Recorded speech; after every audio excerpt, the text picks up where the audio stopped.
Barisan national உறுப்பு கட்சிகள் எதுவாக இருந்தாலும் இந்த கூட்டணியின் உச்ச மன்றத்தில் தான் பேச வேண்டுமே தவிர வெளியில் சென்று பேசக்கூடாது என்று அக்கூட்டணியின் துணைத் தலைவர் டத்தோஸ்ரீ முகமது அசான் வலியுறுத்தியுள்ளார்.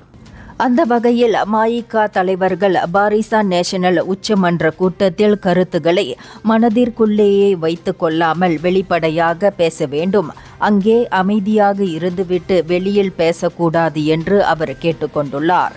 எனது ஆலோசனை ஒன்றுதான், உங்களிடம் ஏதேனும் கருத்துகள் இருந்தால், பரிந்துரைகள் இருந்தால் அவற்றை உச்சமன்ற கூட்டத்திற்கு கொண்டு வாருங்கள்.